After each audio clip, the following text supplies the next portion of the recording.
యొక్క తండ్రి ప్రతి ఒక్కొక్క దాంట్లో తండ్రి మేము సఫలీకృతమై తండ్రి సఫలీకృతమై ప్రభు ఈ యొక్క వాక్యం మేము పట్టుకుంటాం తండ్రి. ఎల్లప్పుడూ ప్రభు నీ కృపలో నీ దయలో నీ కృపకు పాత్రలుగా ఈ లోకంలో జీవించే సహాయం చేయండి. ఎంతోమంది బిడ్డలు ప్రభు, ఎంతోమంది నీ బిడ్డలు ప్రభు, నీ వాక్యం ఎదిగిన బిడ్డల ప్రభు తండ్రి. ఇప్పుడు చెప్పడం మీరు వాక్యం మాకు తెలియజేసి నా తండ్రి స్తోత్రం స్తోత్రం స్తోత్రం.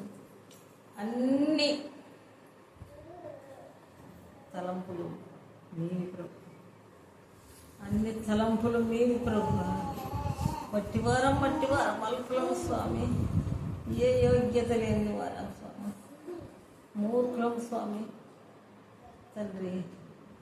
మాకు తండ్రి జ్ఞానము వాక్యం తెలివి అన్నిటినీ ఇచ్చి మమ్మల్ని తండ్రి మీ నామంలో మమ్మల్ని ముద్రించమని తండ్రి. మీ వాక్యంలో మేమందరం ముద్రించబడి ఎల్లప్పుడు తండ్రి మీ వాక్యంలో మేము పాలివారమై నీ పాఠంలోకి తండ్రి మీ యొక్క వాక్యంలోకి మేము మూలదారులమై తండ్రి మేము నిన్ను నివసించుకునే భాగ్యం దయచేసి నేను వాక్యమును నిలబెట్టుకునే భాగ్యం దయచేయండి. మా అందరిపై నీ యొక్క కృపను కుమ్మరించండి. నీ యొక్క దీవెన నీ యొక్క కృప కుమ్మరించండి. శ్రీయా మేము ఎట్లాంటి వారము తండ్రి, యోగ్యత లేని వారం తండ్రి. నీ సన్నిధి నీ వాక్యము నీ వాక్యము మాకు కావాలి ప్రభు. నీ వాక్యంలో మేము ఉండాలి ప్రభు. దేవా నీ కృపలో నీ దైవ నీ వాక్యంలో మేము కృప చూపమని నజరేయుడైన యేసయ్య నామములో వేడుకుంటున్నాను తండ్రి. గొర్రెపిల్ల రక్తానికి ఎంత స్తుతించా కూడా తక్కువే. దేవా నా తండ్రి, మరి యొక్క మాసంలో మా జీవితంలో మీరు ప్రవేశపెట్టారు. ఫిబ్రవరి మాసం అంతలో మీ సన్నిధి కాంతి మాకు తోడుగా ఉంచినందుకు మేము స్తుతిస్తున్నాం. అనేకమైనటువంటి ఆటపోట్ల మధ్య అనారోగ్యంలో నీ బిడ్డలకు ఆరోగ్యాన్ని ఇచ్చారు. మేడం గారికి నా ప్రభావ మీరు ఇచ్చిన ఆరోగ్యాన్ని స్వస్థం బట్టి మరి యొక్క అల్లుడు గారు నా ప్రభావ ఎస్ఐగా దేవా నా తండ్రి మరి నీ కృప చోట ఎన్ని ఆటంకం వచ్చినా అదే ప్లేస్ లో ఉంచడానికి మీ కృప దయచేసినందుకు నీకు వందనాలు చెల్లిస్తున్నాం. చిన్న అల్లునికి వచ్చేటువంటి ప్రతి శోధన పైన మీరు విజయాన్ని దయచేయగాక. అంకించిన ఇద్దరు కుమార్తెలు విశ్వాసంలో విధేయతలో ప్రేమలో పరిశుద్ధతలో ఎదుగులాగా మీ కృపాసనం దయచేయమని ప్రార్థిస్తున్నాం. దేవా తల్లి గురించి చింత దిగులు యావత్తు నీ పైన వేయటానికి మీ కృప దయచేయను గాక. అలాగే ఆమె తల్లి ప్రార్థన నా ప్రభావం అతని రూపమై మీ సన్నిధిలో చేరి ఆ కుటుంబానికి క్షేమం కలగడానికి కృప దయచేయను గాక. దేవా మరి మేలుకను బట్టి నా తండ్రి దేవా నెలసిన వెంట్రుకల సొగసైన కిరీటమని నా ప్రభావం మీరు సంఘంలో నా ప్రభ నా తండ్రి అక్కడ మీరు ఆశీర్వాదకరంగా కుటుంబానికి ఆశీర్వాదకరంగా మీరు ఇచ్చారు. అక్కిచ్చిన నూతన బలం నూతన శక్తిని బట్టి మేము స్తుతిస్తున్నాం. దేవా సహకరించిన ప్రతి ఒక్కరిని బట్టి ప్రార్థించిన ప్రతి ఒక్కరిని బట్టి మేము స్తుతిస్తున్నాం. చేయవచ్చిన ప్రతి ఒక్కరిని ఆత్మతో శక్తితో మరి నింపమని ప్రార్థిస్తున్నాం. చదవన లేఖనాలను ఆశించి విరిచి మా అందరి జీవితాల్లో మీరు పరిపరిచేయగాక. ప్రత్యేక రీతిలో ఈ రోజు ఎగ్జామ్ రాసిన వీళ్ళందరి ఆన్సర్స్ మీ కరుణా పీఠంలో ఎత్తిపడుతున్నాం. దేవ మీ మహా కనికరము మీ దయకు మీ జాలిని బట్టి దేవ వారికి అందరికీ కూడా నా తన ఘనమైన విజయాన్ని ఇస్తున్నారు. మేము స్తుతిస్తున్నాం. ప్రార్థనకు జవాబిచ్చే దేవుడు అని రుజుపరుచుకుంటున్న దేవస్తోత్రం. దుష్ట శక్తులు దురాత్మల ప్రేతాత్మ అన్ని కూడా నయపరచమని ప్రార్థిస్తున్నాం. సోదరు మేరీ సురేష్ వారి కుమారుడు చేతిబడి మానసిక శుద్ధ శక్తులతో విడిపించమని ప్రార్థిస్తున్నాం.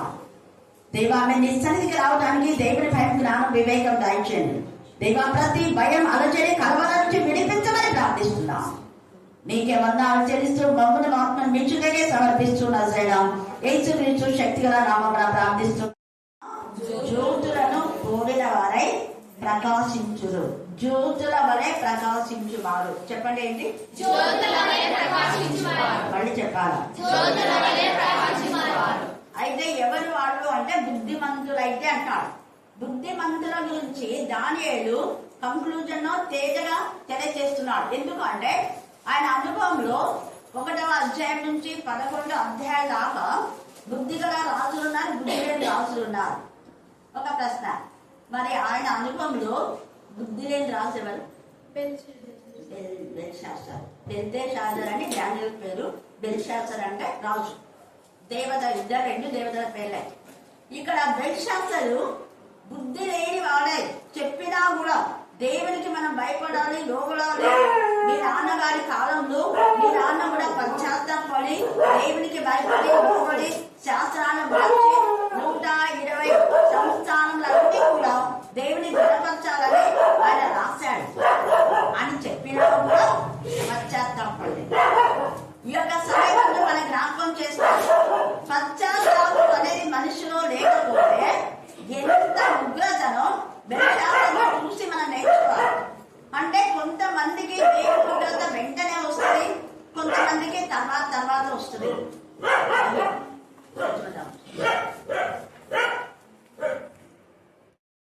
అధ్యాయము 3వ వచనము. కీర్తనల గ్రంథము 91వ అధ్యాయము 3వ వచనము. వేటగానిలో నుండి ఆయన నిన్ను విడిపించును, నాశనకరమైన తెగులు రాకుండా నిన్ను రక్షించును. అవినిన్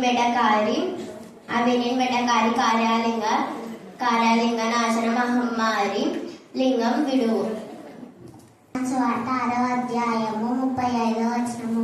అందుకు యేసు వారితో ఇట్లనెను, నేనే జీవాహారమును. నా యొద్దకు వచ్చి ప్రతివాడు ఏ మాత్రమును ఆకలిగొనాడు, నా యందు విశ్వాసం నుంచి వాడు ఎప్పుడు దప్పికొనడు. 22వ అధ్యాయము 21వ వచనము. ఆయనతో సహవాసము చేసిన ఎడల నీకు సమాధానము కలుగును. హగ్గై 2వ అధ్యాయము 4వ వచనము. ధైర్యం తెచ్చుకొని పని జరిగించుడి, నేను నీకు తోడుగా ఉన్నాను. నిర్గమాకాండము 23వ అధ్యాయము 25వ వచనము. నేను నీ మధ్య రోగము తొలగించదను. యెషయా 23వ అధ్యాయము 11వ వచనము. కాబట్టి మీరు బహు జాగ్రత్త పడుడి, మీ దేవుడైన యెహోవాను ప్రేమించవలెను. మీకా 7వ అధ్యాయము 7వ వచనము. నా దేవుడు నా ప్రార్థన ఆలకించను. సామెతల గ్రంథము 10వ అధ్యాయము 11వ వచనము. భక్తిహీనుల నోరు జీవపూట, నీతిమంతుల నోరు జీవపూట, భక్తిహీనుల నోరు బలాత్కారం మలగుపరచును. సామెతల గ్రంథము 15వ అధ్యాయము 29వ వచనము. భక్తిహీనులకు యెహోవా దూరస్తుడు, నీతిమంతుల ప్రార్థన ఆయన అంగీకరించును. సామెతల గ్రంథము 21వ అధ్యాయము 6వ వచనము. అబద్ధములాడి ధనం సంపాదించుకుంటా ఊపిరితో సాటి దాన్ని కొనువారు మరణం కోరుకున్నట్లే. సామెతల గ్రంథము 22వ అధ్యాయం 1వ వచనము. గొప్ప ఐశ్వర్యం కంటే, మంచి పేరు కంటే, వెండి బంగారం కంటే దయాకోరుదు. మీకా 7వ అధ్యాయము 7వ వచనం. మా దేవా నా ప్రార్థన ఆలకించుము. కీర్తనల గ్రంథము 91వ అధ్యాయము 3వ వచనం. వేటగాని ఊరిలో నుండి ఆయన నిన్ను విడిపించును, నాశనకరమైన తెగుళ్లు రాకుండా నిన్ను రక్షించును. Psalms chapter 91 verse 3. He will save you from the flowers, snares and from the deadly pestilence. भजन संहित 91 अध्याय 3 वचन. वह तो तुझे पहेलिए के जल से और महामारी से बचाएगा. కీర్తనిల్ 91 అధ్యాయ 3 వకాన. నిశ్చయాది అతడు నిన్నును వీడనొల్లి నిందలు అపయాద జాడ్య నిందలు బిడిసివన్ను. యోబు 20వ అధ్యాయము 4వ వచనం. దుష్టులకు విజయము కొద్ది కాలం ఉండును, భక్తిహీనులకు సంతోషము ఒక నిమిషం మాత్రం ఉండును. కీర్తన Psalms 54 chapter. Oh God, save me. Oh God, జీవితంలో చేర్చుకోనా తండ్రి. నీకు వందనాలు సూత్రాలు నానా తండ్రి. చీకట్ల నుండి వెలుగులో నడిపించినందుకు కూడా వందనాలు ప్రభువా. నా తండ్రి పవన్కి జీవం ఇచ్చినందుకు కూడా వందనాలు నా తండ్రి. శ్రీకాంత్ కూడా జ్ఞానం ఇచ్చినందుకు వందనాలు ప్రభువా. పరిపుడికి ఇచ్చినందుకు కూడా వందనాలు నా తండ్రి. తండ్రి కుంటి వాళ్ళు, మూగి వాళ్ళు, చెవిటి వాళ్ళు నాన్న వాళ్ళని గాయపన్నాస్తంతో ముట్టు ప్రభువా. తండ్రి ఇక్కడ ఎవరెవరో సెలవు నాకన్నా తండ్రి వాళ్ళని కూడా పేరు పేరున జీవించి తండ్రి నీకు వందనాలు సూత్రాలు నాన్న తండ్రి. వాళ్ళని జ్ఞాపకం చేసుకున్నా తండ్రి ప్రభువా. మా మా దేశంని మా ఊరిని కూడా కాపాడినందుకు వందనాలు ప్రభువా. నా తండ్రి శత్రువులను కూడా మిత్రులని చేయి తండ్రి నీకు వందనాలు సూత్రాలు నా. ప్రతి పనిలో నువ్వే ఉండి జరిపించయ్యా. ఎందుకంటే నువ్వు అన్ని తెలిసిన దేవుడు కాబట్టి మేము నమ్ముచున్నాం ప్రభువా. తండ్రి ప్రతి పనిలో జ్ఞాపకం చేయి తండ్రి నాన్న. నీ చేతి పనులే ప్రభువా మంచివి జరిపిస్తామని మేము నమ్ముచున్నాం తండ్రి. ఆటంకులు తప్పించినందుకు కూడా వందనాలు నా తండ్రి. తండ్రి మా కూతురు ప్రభువా వాళ్ళ అత్త వాళ్ళని కూడా నాన్న ముట్టి స్వచ్ఛపరిచేయాలన్నా తండ్రి. వాళ్ళ ఆటంకులు తప్పించు తండ్రి నీకు వందనాలు సూత్రాలు ప్రభువా. మా అన్న వాళ్ళని కూడా జ్ఞాపకం చేసుకున్నా నా తండ్రి. వాళ్ళకు కూడా జ్ఞానమి తండ్రి. తెలియని వాళ్ళకు కూడా జ్ఞానమి ప్రభువా నీకు వందనాలు సూత్రాలు నాన్న తండ్రి. నీ చేతి కింద మేము ఉంటాం ప్రభువా నీకు వందనాలు సూత్రాలు నా తండ్రి. తండ్రి బలము శక్తి మాకు ఇచ్చినందుకు వందనాలు ప్రభువా. జ్ఞానం ఇచ్చినందుకు వందనాలు తండ్రి. పాఠం నేర్పించినందుకు వందనాలు ప్రభువా. తండ్రి లెక్కలేని వందనాలు సూత్రాలు చెల్లించుకుంటాం ప్రభువా. తండ్రి ఎక్కడెక్కడ తాగోతులు తిరుగుతులు వాళ్ళని కూడా జ్ఞాపకం చేసుకున్నాను. వాళ్ళ జ్ఞానమి ప్రభువా వాళ్ళని మార్చుకుంటున్నాం నా పరమ తండ్రి. ఆమేన్ ఆమేన్ ఆమేన్. మహాగరుడ మహోన్నతుడ సర్వశక్తుల మీద ఆశీన దేవ నీ పరిశుద్ధమైన పాత్రలకు లెక్కలేని వందనములు స్తుతులు స్తోత్రములు తండ్రి. అయ్యా రాత్రంతా కాచి కాపాడి సమయంలో మమ్మల్ని ఇక్కడ ప్రవేశపెట్టినందుకు నీకు లెక్కలేని వందనాలు. ఇక్కడ కూడి ఉన్న ఒక్కొక్క బిడ్డని జ్ఞాపకం చేసుకోండి నాయన. మరి రావాల్సిన వారిని త్వరగా రప్పించండి అయ్యా. సమయం సద్వినియోగం చేసుకునే భాగ్యము నాకును మాకును దయచేయండి తండ్రి. బాబు దినములు చెడ్డవిగా ఉన్నవి నాయన మేము ఎరిగి గుర్తెరిగి నాయన ప్రార్థన చేసి నాయన మీ యందు నాయన భయం భక్తి కలిగి జీవించే భాగ్యము దయచేయండి. ఎత్తబడే గుంపులో ఉంచండి అయ్యా. సంఘాన్ని సంఘం చుట్టూ దేవతలను కంచిగా ఉంచండి. ఇక్కడ మీ ఆత్మను కుమ్మరించండి. మీరు మాతో మాట్లాడండి. మమ్మల్ని దర్శించండి అయ్యా. యేసు రాజా నాయన ఒట్టి వారుగా వచ్చి ఉన్నాము. మిమ్మల్ని మోసుకొని పోవారుగా చేయండి తండ్రి. యేసు రాజా తండ్రి స్తోత్రము స్తోత్రము దేవా. చిన్న సంఘము నాయన పెద్ద సంఘముగా చేయండి. అనేక మంది నాయన ఈ లోకంలో తండ్రి నాయన ఈ వాడకట్టులో ఈ గ్రామంలో మీరంటే తెలియని వారు ఉన్నారు తండ్రి. వారందరితో మీరు మాట్లాడండి, దర్శించండి తండ్రి నాయన. వారికి కూడా మీరే నిజమైన రక్షకుడని తెలియజేయండి తండ్రి. యేసు రాజా ఈ అంత్యం రోజుల్లో తండ్రి నాయన నాయన అపాయకరమైన దినాల్లో తండ్రి మేము ఉన్నాము తండ్రి నాయన. మమ్మల్ని దర్శించండి, మాతో మాట్లాడండి అయ్యా. మాకు సహాయం చేయండి తండ్రి నాయన. మేము ఎడతెగక ప్రార్థించే భాగ్యం దయచేయండి. నీవే నిజమైన రక్షకుడని తెలుసుకున్నట్టుకు సహాయం దయచేయండి. మాదిరికరమైన జీవితాన్ని తీసివేయండి తండ్రి. నిజమైన క్రీస్తును పోలి జీవించే భాగ్యం దయచేయండి. వచ్చుట వెళ్ళుట కాదు గాని తండ్రి. యేసు రాజా నాయన యేసు రాజా మీ వాక్యానుసారమైన నడవడిక మాకు దయచేయండి తండ్రి. యేసు రాజా మరి ఇప్పుడు నాయన దైవదాసరాలు వాక్యం విత్తపోవచ్చుండగా నాయన మా హృదయాల్లో పడి నాయన ఫలించులాగా చేయండి తండ్రి. యేసు రాజా మరి నాయన దైవదాసరాలని అధికారుల నుంచి శిరస్సు వరకు ముట్టి తాకండి. మీరు అభిషేకించండి. ఈ సంఘంలో అనేక అద్భుత కార్యాలు జరగటకు సహాయము దయచేయండి అయ్యా.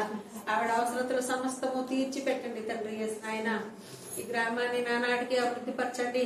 ఈ గ్రామం చుట్టూ మీ దూతలు కంచిగా ఉంచండి అయ్యా. యేసు రాజా అందరూ ఐక్యతగా ఉండటకు సహాయం దయచేయండి. సహోదరులు ఐక్యత కలిగి నివసించుట ఎంత మేలు ఎంత మనోహరం అని అన్నావు తండ్రి. తండ్రి. ఆయన మేమందరం ఐక్యతగా ఉండటకు సహాయం దయచేయండి తండ్రి. ఈ లోకంలో ఏది శాశ్వతం కాదు తండ్రి. మేము ఏమీ పట్టుకెళ్ళలేము కానీ తండ్రి యేసురాజా మిమ్మల్ని మోసుకొని పోవారులాగా చేయండి తండ్రి యేసురాజా మమ్మల్ని. ఆయన బాబు ఒక్కసారి జ్ఞాపకం చేసుకోండి తండ్రి. నన్ను కూడా తండ్రి నాయన నేను వారం వారం ప్రార్థన కట్టుకోకుండా తండ్రి ప్రతి వారం నాయన నేను ప్రార్థనకు వచ్చేటకు సహాయం దయచేయండి అయ్యా. నా కోసం మరి మీరందరూ ప్రార్థిస్తున్నారు తండ్రి. వారి మనలు కూడా ఆలకించండి, వారి అవసరతలు కూడా తీర్చిపెట్టండి తండ్రి నాయన. ఆయన ఈ చిన్న ప్రార్థన మీ సన్నిధిలో చేర్చుకునమని పాపనైనా నా ప్రార్థన ఆలకించమని ప్రభు యేసు పేట వేడుకుంటున్నాము తండ్రి. ప్రేమ ఇది ప్రాణమిచ్చిన ప్రేమ, కలువరి ప్రేమ. ప్రేమ ఇది యేసు ప్రేమ. ప్రేమ ఇది తండ్రి ప్రేమ. ప్రేమ ఇది ప్రాణమిచ్చిన ప్రేమ, కలువరి ప్రేమ. పరమల చాలని ప్రేమ ఇది, స్వరముల చాలని వర్ణనిది. పరమల చాలని ప్రేమ ఇది, స్వరముల చాలని వర్ణనిది. నవమాసము మోసి ప్రయోజకులను చేసిన కన్న బిడ్డలే నిన్ను వెలివేసిన. నవమాసము మోసి ప్రయోజకులను చేసిన కన్న బిడ్డలే నిన్ను వెలివేసిన. పరమలుగులు చూపి నిజమైన వృక్షువలకు నిన్ను ఎత్తుకుని ఆదరించు ప్రేమ. ఆవేదనంత తొలగించు ప్రేమ. ప్రేమ ప్రేమ ప్రేమ ఇది యేసు ప్రేమ. ప్రేమ ఇది తండ్రి ప్రేమ. ప్రేమ ఇది ప్రాణమిచ్చిన ప్రేమ, కలువరి ప్రేమ. ప్రేమ ఇది యేసు ప్రేమ. ప్రేమ ఇది తండ్రి ప్రేమ. ప్రేమ ఇది ప్రాణమిచ్చిన ప్రేమ, కలువరి ప్రేమ. పరముల చాలని ప్రేమ ఇది, స్వరముల చాలని వర్ణనిది. పరముల చాలని ప్రేమ ఇది, స్వరముల చాలని వర్ణనిది. O God, hear my prayer. Give ear to the words of my mouth. For strangers have risen against me. Ruthless men seek my life. They do not set a God before themselves. Behold, God is my helper, and the Lord is the upholder of my life. He will return evil to my enemies in your faithfulness. In your faithfulness, put an end to them. Put an end to them. Put an end to them with a free will offering. I will sacrifice to you. I will give thanks to God because your name is good. It is good. He has delivered me from every trouble.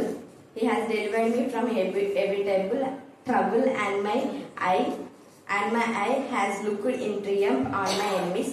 కీర్తనలు 54వ అధ్యాయము. దేవా నీ నామమును బట్టి నన్ను రక్షింపుము, నీ పరాక్రమము బట్టి నాకు న్యాయం తీర్చుము. దేవా నా ప్రార్థన ఆలకింపుము, నా నోటి మాటలు చోనిపెట్టుము. వారు తమ ఎదుట అన్యులు నా మీదికి లేచి ఉన్నారు. బలాఢ్యులు నా ప్రాణము తీయచూచుచున్నారు. వారు తమ ఎదుట దేవుని ఉంచుకున్న వారు కారు. ఇదిగో దేవుడే నాకు సహాయము, ప్రభువే నా ప్రాణము ఆదరించి ఉన్నాడు. నా శత్రువులు చేయకీడు ఆయన వారి మీదికి రప్పించును. నా శత్రువులు చేయకీడు ఆయన వారి మీదికి రప్పించును. నీ సత్యమును బట్టి వారిని నశింపజేయము. స్వేచ్ఛార్పణలే నేను నీకు అర్పించెదను. యెహోవా నీ నామము ఉత్తమము, నేను దానికి కృతజ్ఞతాస్తుతులు చెల్లించుచున్నాను. ఆపదలన్నిటిలో నుండి ఆయన నన్ను విడిపించి ఉన్నాడు. నా శత్రువుల గతిని చూచినప్పుడు నా కన్ను సంతోషించుచున్నది. 121వ అధ్యాయము మొదటి 2 వచనములు చదువుతున్నాం. కొండల తట్టు నా కన్నులెత్తుచున్నాను, నాకు సహాయం ఎక్కడి నుండి వచ్చును? యెహోవా వలనే నాకు సహాయం కలుగును. ఆయన భూమి ఆకాశములను సృజించిన వాడు. దేవుడు తన పరిశుద్ధ వాక్యం దీవించున్నాడు. మరి జ్యోతికి మీరు ఇచ్చిన సెకండ్ విషయం తండ్రి శ్రేష్టమైన కుమారుడు మీరు ఇచ్చినందుకు మరొకసారి మీకు వందనాలు స్తోత్రం చెల్లించుకుంటున్నాం. బిడ్డలు చక్కగా దేవ ఎగ్జామ్ రాయడానికి కృప దయచేసినందుకు మేము స్తుతిస్తున్నాం. మరి మళ్ళీ బెంగళూరు వెళ్ళి తిరిగి క్షేమంగా అనంతపురం రావడానికి మార్గం చాలా చేసినందుకు నేను స్తుతిస్తున్నాం. డాక్టర్ బ్లెస్సింగ్ నా ప్రభా అనేక ఆటపోట్ల మధ్య నా తండ్రి జాయిన్ అయ్యే కన్నుల్లో నేను స్తుతించడానికి కృప దయచేస్తున్నారు. మరొక సంవత్సరం ఆమె జీవితంలో ప్రవేశపెట్టేట్టుగా మీ ఆత్మశక్తితో మీరు నింపిన ప్రభా నూతన శక్తిని నూతన ప్రభావం మీ యొక్క రక్తం ద్వారా అందరి బ్లెస్సింగ్ ఇస్తున్నారు. ప్రతి పేషెంట్ కు అందరి దేవ నా తండ్రి క్యూర్ చేసేటటువంటి నా ప్రభా సహాయము అప్పుడే చేతుల్లో నా తండ్రి మీ జటా మాంసిని పోషించమని ప్రార్థిస్తున్నాం. అలాగే నా ప్రభా ఇప్పుడు వాక్యం చెప్పే మీ బిడ్డను బట్టి కూడా మేము స్తుతిస్తున్నాం.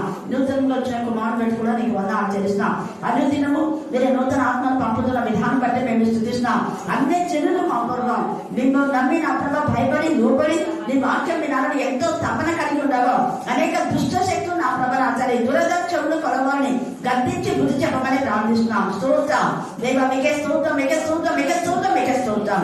కరుణాపీఠంలో వచ్చుచున్న వారికి వెళుచున్న వారికి వాక్యం చదివిన వారికి మా తండ్రి ఇప్పుడు వాక్యం చెప్పేవారికి కూడా మీ మెండైన దేవుడు మెండుగా పోషించి మీరే కొండగా అండగా ఆశ్చర్యంగా దుర్గంగా మా శైలంగా మా కోటగా మా తల్లిగా మా తండ్రిగా మా న్యాయాధిపతిగా నా ప్రభావ మా లాయర్గా దేవ మా యొక్క జడ్జ్ గా మీరు ఉంటున్నారు. అందుకే మేము స్తుతిస్తున్నాం. మా బోధకులు మీరే, మా విజ్ఞాపన ఆత్మ మీరే, సమస్త ఈవులకు ఊటైన మిమ్మల్ని బట్టి మేము స్తుతిస్తూ మమ్మల్ని మా ఆత్మను మీ చిన్నగా సమర్పిస్తున్నాం. ఈ సమయం ఇచ్చినందుకు దేవాదేవికి కృతజ్ఞతాస్తుతులు చెల్లించుకుంటున్నాం. మర్చిని ప్రార్థన చేసుకుని లేఖన భాగాలను చూసుకుందాం.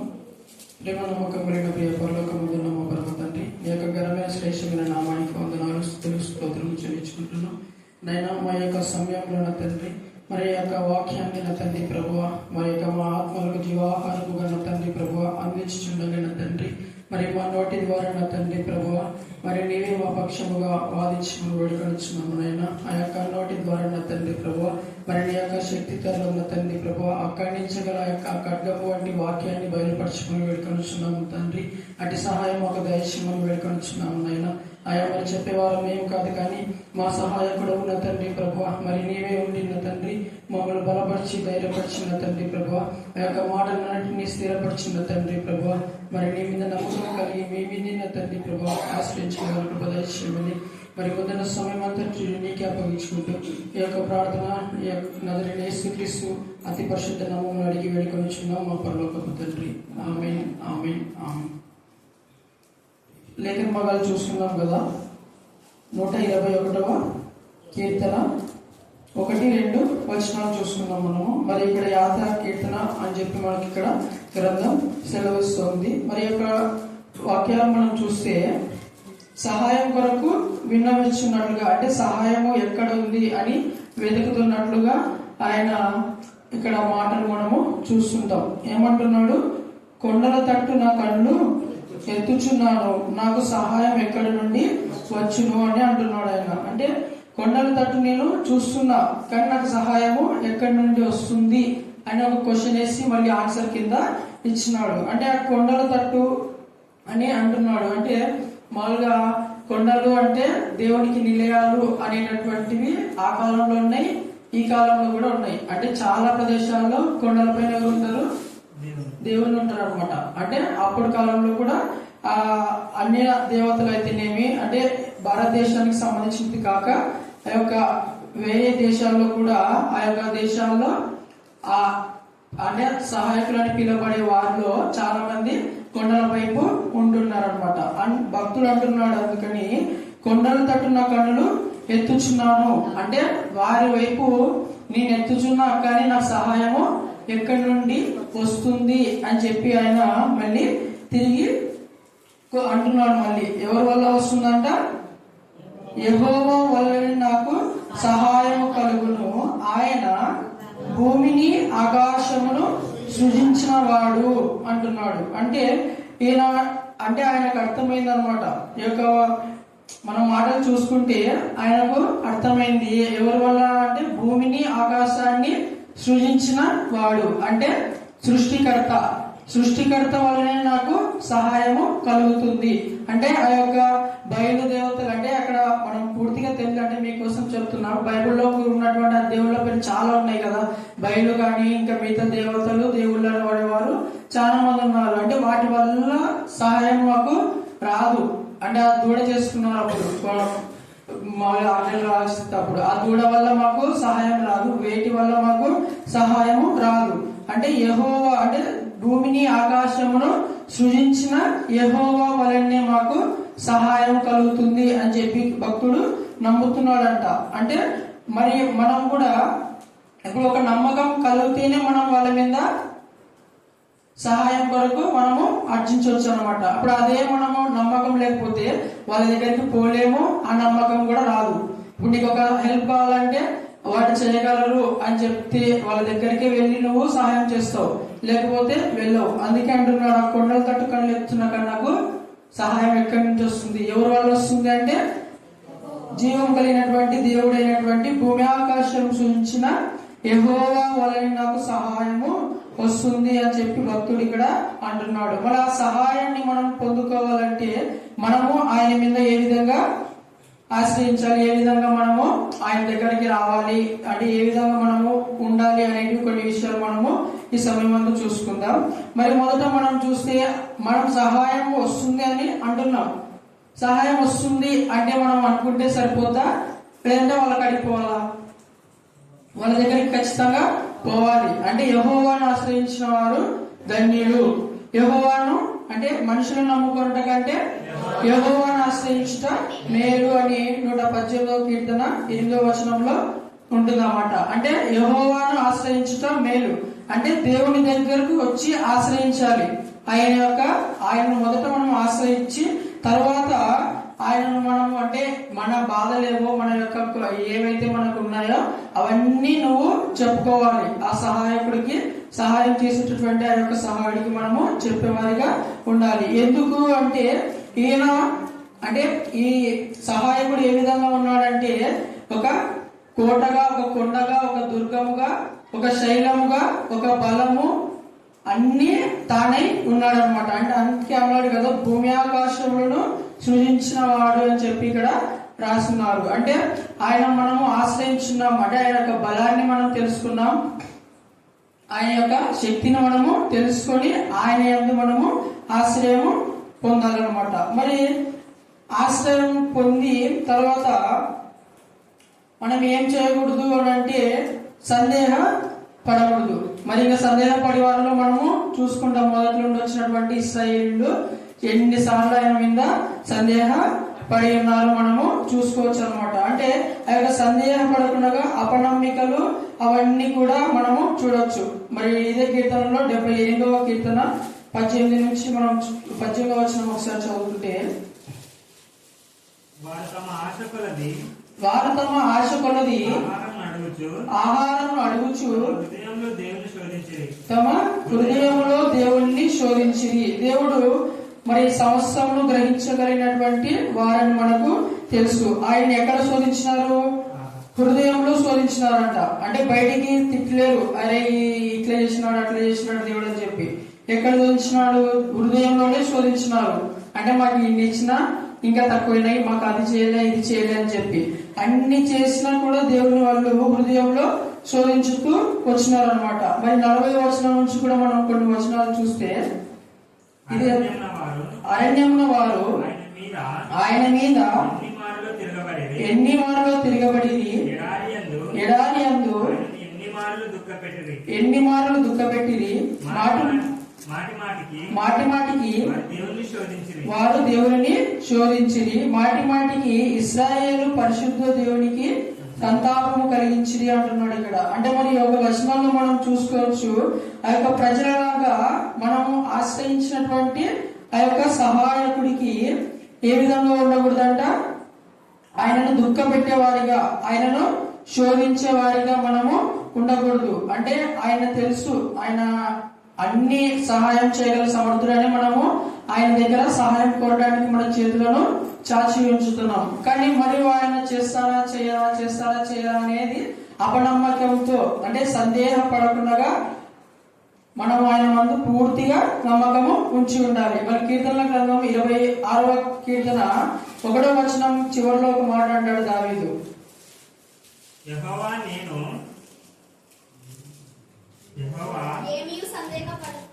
ఏమీ సందేహపడకుండా యెహోవా యందు నేను నమ్మిక ఇచ్చి ఉన్నాను అంటున్నాడు ఆయన. అంటే ఏమీ సందేహపడకుండా ఆయన యందు మనము నమ్మిక ఉంచాలి. అప్పుడే తన కార్యాలను, తన యొక్క మహిమను మన యందు దేవుడు బయలుపరుచుకుంటాడు. తన నామానికి ఆయన మహిమ తెచ్చుకునేటటువంటి దేవుడు అన్నమాట ఆయన. కాబట్టి మనము ఆయన నందు నమ్మిక ఖచ్చితంగా, అంటే అపనమ్మిక ఉంచకుండా, సందేహపడకుండా ఆయన యందు మనము ఏం చేయాలంట, నమ్మిక ఉంచాలి. అంటే ఆయన కొరకు మనము ఎదురు చూసే వారిగా ఉండాలన్నమాట. మరి ఎదురు చూసే వారిగా మనం చూసుకుంటే మరి ఏ విధంగా ఉంటారు అని అంటే, యెషయా గ్రంథం 40వ అధ్యాయం 31వ వచనంలో అక్కడ అంటారు, యెహోవా కొరకు ఎదురు చూసేవారు నూతన బలము పొందుదురు అని అక్కడ చెప్తున్నారు అనమాట. అంటే ఆయన కోసం మనము ఏం చేయాలి అంటే ఎదురు చూస్తూ ఉండాలి అంతే. ఆయనే తన కార్యాలను చేసుకుంటూ వస్తుంటాడు. మరి ఆయన కోసం మనము, అంటే మన యొక్క ఏ సమస్యలోనైనా, అంటే ఉద్యోగాల్లో కానీ ఇంకా మిగతా మన జీవనంలో, అంటే ఈ దేహానికి కావాల్సిన అవసరతలో ఏవైనా కానీ తన కోసం మనము ఎదురు చూసుకుంటూ ఉండాలన్నమాట. అప్పుడే మనము దేవుడు మనలను ముందుకు తీసుకొస్తాడు. కీర్తనల గ్రంథం 123వ కీర్తనలోకి మనం చూస్తే, అంటే ఆయన కొరకు ఎదురు చూసుకుంటూ నీ తట్టు ఏమంటున్నాడు, నా కన్నులు ఎత్తుచున్నాను, దాసుల కన్నులు తమ యజమాని తట్టు చేతి తట్టును, దాసి కన్నులు తన యజమానుల చేతి తట్టును చూచినట్లు మన దేవుడు యెహోవా ఏమంట, కరుణించు వరకు తన కన్నులను ఆయన తట్టు చూచుచున్నవి అంటున్నాడు. అంటే కరుణించు తట్టు మనము, ఆయన తట్టు మనము చూసుకుంటూ ఆయనను మనము, అంటే తన యందు మనము నమ్మిక ఉంచి ఆయన కోసం మనము ఎదురు చూస్తూనే ఉండాలన్నమాట.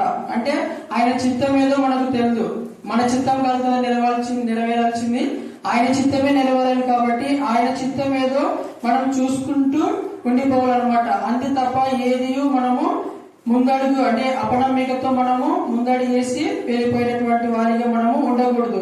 ఎందుకంటే మన సహాయకుడు ఎంత గొప్పవాడు అన్నమాట. అంటే మనం చూడొచ్చు, మరి పౌలు భక్తులు అంటారు కదా, దేవుడు నమ్మదగిన వాడు. అంటే మనుషులు శోధింపదగినటువంటి శ్రమలు మనకు రావు, అంటే అంత మరి ఎక్కువైనటువంటివి రావు. ఎందుకంటే దేవుడు నమ్మదగిన వాడు. ఏవైతే కావాలో అవే ఆ యొక్క మార్పు కోసం, ఆ యొక్క మనకు బోధ కోసం కానివ్వండి, మన యొక్క మార్పుకు ఒక పరీక్షలాగా దేవుడు వాటిన్నిటిని అనుసరిస్తూ ఉంటాడు. అంటే ఆ యొక్క కన్నులు ఆయన తట్టు, ఆయన సహాయం కొరకు, కరుణించే కొరకు ఎదురు చూస్తూ ఉన్నటువంటి భక్తులు మనం చూస్తే దావీదు గారిని మనం చూసుకోవచ్చు. దావీదు గారిని వెంటనే, అంటే ఆయన అన్ని ప్రిపేర్ అయిపోయి, అంటే రాజ విద్యలు, రాజు యొక్క అంశాలు ఉంటాయి కదా, అవన్నీ ప్రిపేర్ చేసి రాజుగా అయినాడా? కాలేదు. అంటే ఆయన ఏదో దేవుడిని స్తుతించుకుంటూ, గొర్రెలు కాసుకుంటూ తన పని తాను చేసుకుంటున్నాడు. అంటే తను అడిగి ఉండొచ్చు, అడిగి ఉండకపోవచ్చు దేవుడిని, ఆ యొక్క నన్ను రాయించి అంటే ఈ గొర్రెలు కాసే స్థితిలో నన్ను ఉంచావా లేదా అనేటువంటి దేవుడిని ఏం అడిగినాడో లేదో మనకు తెలుసు. కానీ దేవుని యొక్క ప్రణాళికను బట్టి, దేవుని యొక్క తన మహిమను బయలుపరచుకోవడానికి దేవుడు ఇశ్రాయేలు జనాంగానికి తను రాజుగా నియమించుకున్నాడు. అంటే ఆ యొక్క ముందు మనకు ఏముందో తెలుసు.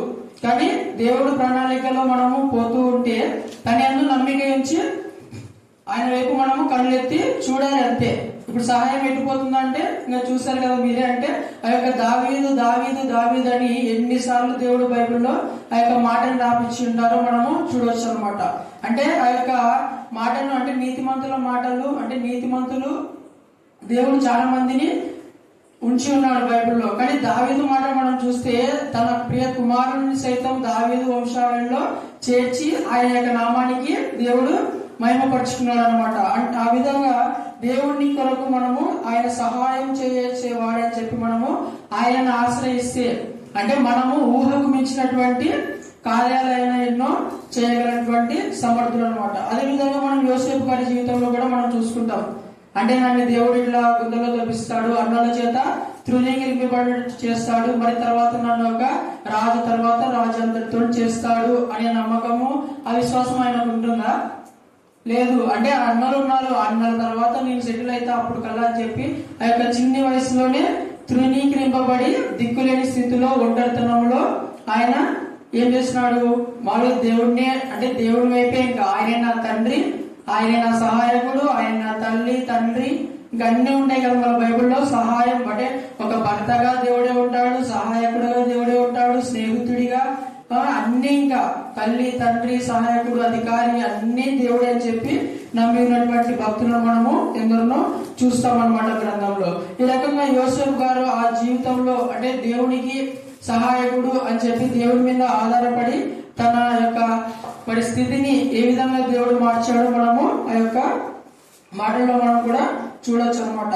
ఈ రకంగా మనము అంటే దేవుని యొక్క శక్తి మీద ఆయన సృష్టికర్త అయి ఉన్నాడు కాబట్టి ఆ యొక్క సృష్టిలో సమస్తము చేయగలిగినటువంటి సహాయకుడు అనమాట ఆయన. కాబట్టి ఆయన కోసం మనము ఏం చూడాలంటే ఎదురు చూసుకుంటూ ఉండాలన్నమాట. అంటే ఆయన ఎదురు చూసుకుంటూ ఉంటే విడిచిపెట్టిన వాళ్ళు ఉంటారా? అంటే మనుషులు విడిచిపెడతారు కానీ దేవుడు విడిచిపెట్టాడు. అక్కడ అంటున్నాడు యెషయా గ్రంథంలో కూడా, అంటే నేను నిన్ను మరువను అని చెప్పి అంటున్నాడు అనమాట. 49వ అధ్యాయం 15వ వచనంలో చూస్తే 49:15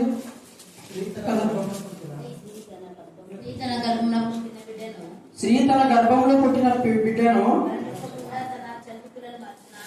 మర్చునా?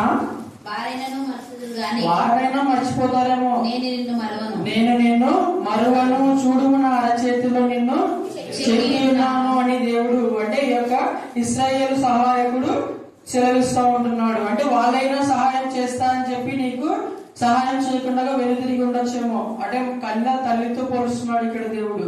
ఒకసారి కన్నా బిడ్డలు సైతం అంటే ఇప్పుడు లోకం ఏ విధంగా ఉందంటే కొడుకులు కూతుళ్ళు మంచిగా ఉన్నా కూడా వారు లేని తరంతో తల్లులే ఉంటున్నారు, తండ్రులే ఉంటున్నారు. మీరు ఇంకా చూడొచ్చు, అంటే మీ కళ్ళ చుట్టుపక్కలనే ఎంతమందో చూస్తూ ఉంటున్నారు. అంటే సహాయం కోసమే వాళ్ళ దగ్గర పోనవసరం లే, మనం బాగుండి కూడా ఉంటుంటేనే చాలా మంది తల్లులు తండ్రులే, మిగతా మంది కాదు, మళ్ళీ వాళ్ళే ఓడ్చలేని స్థితిలో ఉంటున్నారు. ఇదే యోసేపు జీవితంలో మనం చూడొచ్చు.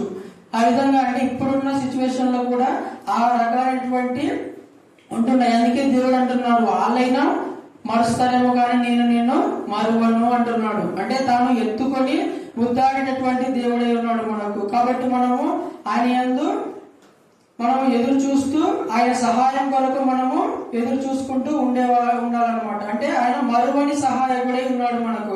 మరి దావీదు అంటే దానియేలు ప్రార్థించినప్పుడు దానియేలు యొక్క జీవితంలో అంటే ఆ సిచ్యువేషన్ లో కూడా ఆయన్నే సహాయం చేసి తన నామానికి మహిమ తెచ్చుకున్నాడు అనమాట. మరి షడ్రక్ మేషక్ అబేద్నెగోలు కూడా మనము చెప్పొచ్చు. అంటే వాళ్ళు అంటారు కదా, అంటే సహాయం కొరకు దేవుడిని ఆశ్రయించిన నా దేవుడు సహాయం చేయగల సమర్థుడు, ఒకవేళ చేయకపోయినను పర్వాలేదు, అంటే మమ్మల్ని అగ్నిగుండంలో నుంచి బతికించినా బతికించకపోయినా అంటే దేవుడు అంత గొప్పవాడు అని ఆ యొక్క నమ్మిక వాళ్ళకు ఉంది.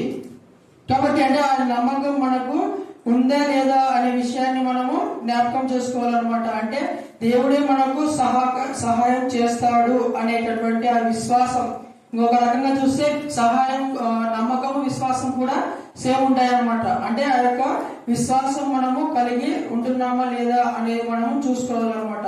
అంటే మరి ఆయన మరువని దేవుడై ఉన్నాడు కాబట్టి ఆయన కృప కూడా మన మీద హెచ్చుగా ఉంటుంది అనమాట. అంటే పర్వతములు తొలగినను మెట్టలు దద్దరిల్లిన నా కృప ఎప్పుడు విడవదు అని చెప్పి దేవుడు సెలవిస్తున్నాడు. అంటే అవైనా కదులుతాయేమో, భూకంపాలు వచ్చి, సునామీలు వచ్చి, యుద్ధాలు జరిగి, మరి ఎన్నో హింసలు కూడా మరి ఇప్పుడు మనం రీసెంట్ గా కూడా చూడొచ్చు.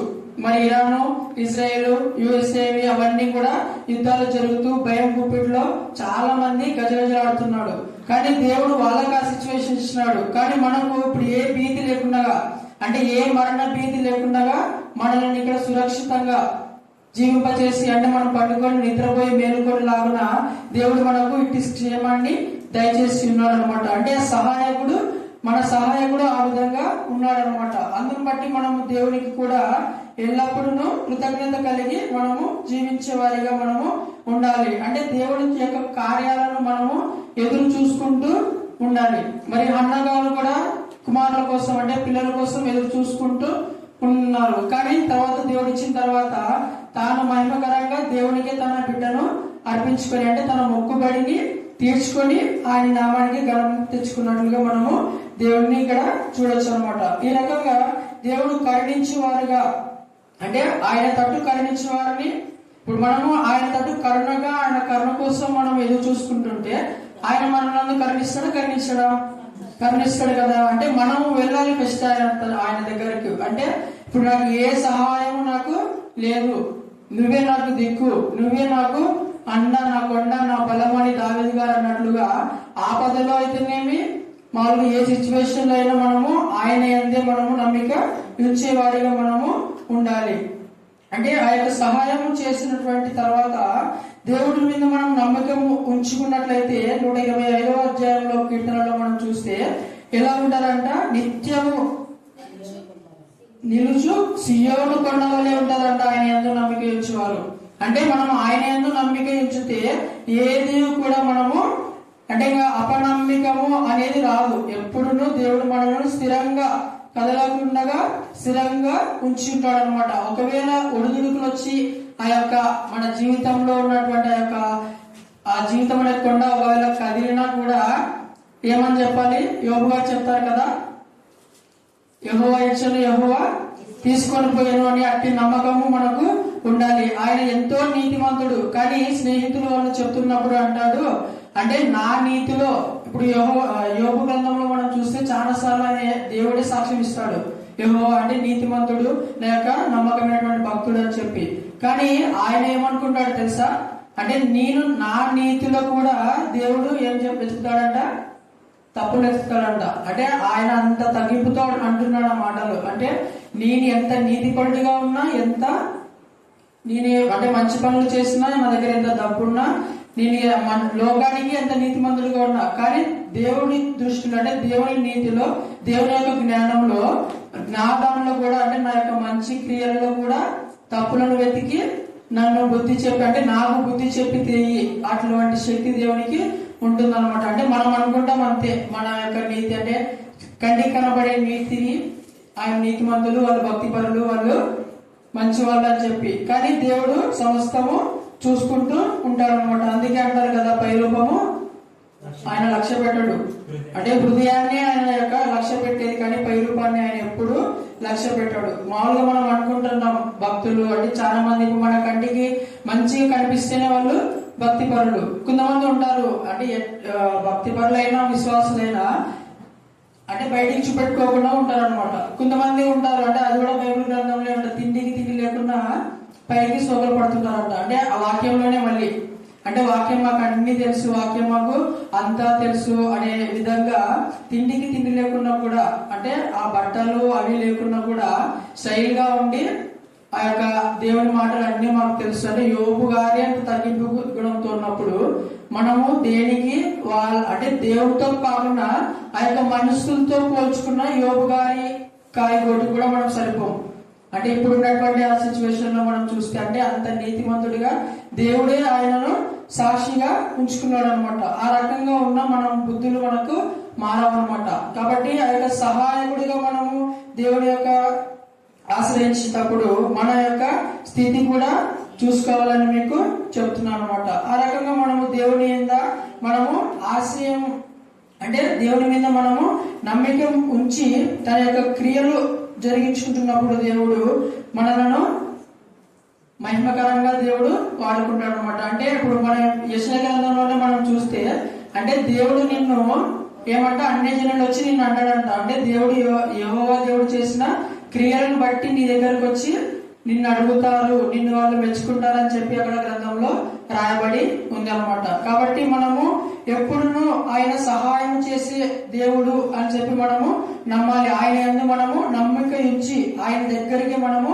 వెళ్ళాలి. మరి ఇదే అధ్యాయంలో మనం చూస్తే 121వ అధ్యాయంలో మరి ముందు వచనంలో మనం చూస్తే ఆయన నీ పాదమును ఏం చేయడంట, త్రొట్టిల్లనీయడు, నిన్ను కాపాడువాడు కునుకడు నిద్రపోడు అంటున్నాడు. అంటే తన యందు నమ్మిక ఉంచి తనని ఆశ్రయించిన వారి పాదములు సైతం ఆయన తొట్టిలనీయడు, కళ్ళనీయడు. ఒకవేళ బుధల గుడ్డులో పడిపోయినను తన చెయ్యి పట్టి అంటే తన చెయ్యి ఆ బలం ఎంత ఉందో మనకు తెలుసు. ఆయన చెయ్యి పట్టి మనలను పైకి లేపగల సమర్థుడు అనమాట. మరి ఇశ్రాయేలు కాపాడువాడు కునుకడును నిద్రపోడు, యెహోవాయే నిన్ను కాపాడువాడు. ఆయన యందే మనకు సహాయము, ఆయననే మనలను కాపాడువాడు. ఆయన తప్ప మరి వేరొక మనుషులు ఏమీ రావు. మరి యొక్క ఐగుప్తుల అంటే ఇశ్రాయేళ్ల గురించి చెప్తాడు యెషయా గ్రంథంలో.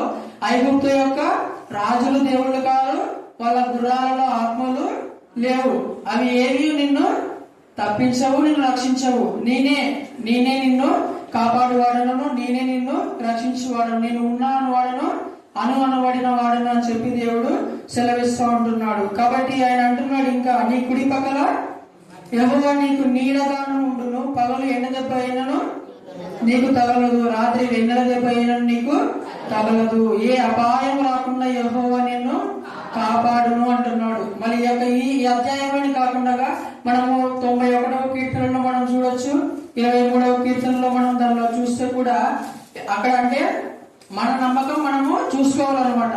అంటే అక్కడ భక్తుడు క్షమించండి 23వ కీర్తనలో కూడా మనం చూస్తే అక్కడ ఏమంటాడు భక్తుడు, యెహోవా నా కాపరి, నాకు లేమి కలుగదు. అంటే తనకు తానే అనుకుంటున్నాడు యెహోవా కాపరంట, ఆయన నమ్మిన వాళ్ళకి భయం లేదంట అంటున్నాడు.